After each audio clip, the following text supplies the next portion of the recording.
अस्सलामु अलैकुम वरहमतुल्लाहि वबरकातुहू। सामिईन व हाज़िरीन व नाज़िरीन व अजमाईन, सलामती हो आप पर, अल्लाह की रहमतें हो और उसकी बरकतें हो।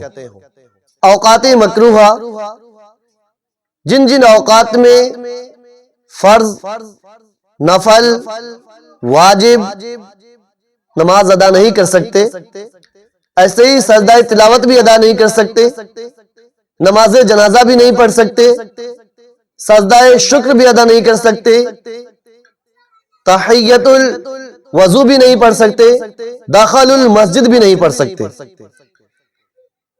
इसमें जरा सा तफावुत है, तफसीर है, वो समझ लीजिए। सुबह सादिक से लेकर सूरज के तुलू होने तक, सुबह सादिक से लेकर सूरज के तुलू होने तक 2 रकात सुन्नत और 2 रकात फर्ज जो फजर की है, इसके अलावा कोई भी नमाज अदा नहीं कर सकते। एक बात समझ में आ गई? ना कज़ा नमाज आप पढ़ सकते हैं, ना अदा नमाज आप पढ़ सकते हैं। इसके अलावा अदा तो हो ही गई नहीं, नफल वगैरह कुछ नहीं पढ़ सकते। सुबह सादिक से लेकर सूरज के तुलू होने के बीच में जो वक्त है, मसलन 6:56 पर सूरज तुलू होता है और सुबह सादिक 5:05 पर हो जाता है। तो 5:05 से लेकर 6:56 के बीच में जो औकात है, इसमें अगर आप तिलावत कुरान करते हैं और सजदे वाली आयत तिलावत करते हैं, तो सजदाए तिलावत अदा कर सकते हैं या नहीं? सजदाए तिलावत इस बीच में अदा कर सकते हैं, लेकिन जैसे ही 6:56 से सूरज तुलू होगा, अब यहां से आपको 20 मिनट इंतजार करना है, सजदाए तिलावत भी अदा नहीं करनी है। ऐसे ही इशराक की नमाज, सूरज के तुलू होने के 20 मिनट बाद जो उलमा ने लिखा है कि 1.5 घंटा बाद तक आप पढ़ सकते हैं,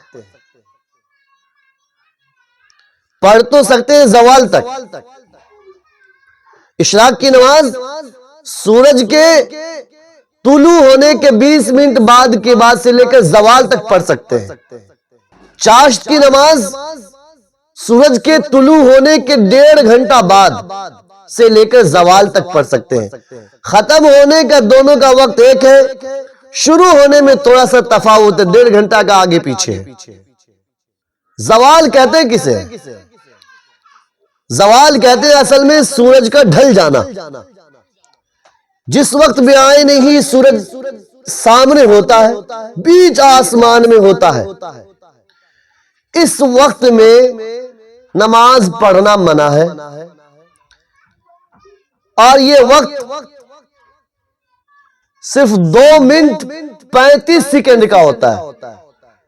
2 मिनट 35 सेकंड। उलमाए किराम ने एहतियातन 5 मिनट पहले और 5 मिनट बाद नमाज पढ़ने से मना फरमाया है।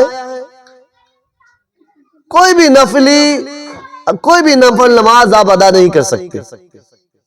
हाँ, तिलावत कर सकते हैं, जिक्र अज़कार कर सकते हैं, तस्बीहात पढ़ सकते हैं, वो भी इबादत की कबील से नमाज नहीं पढ़ सकते, सजदा नहीं कर सकते।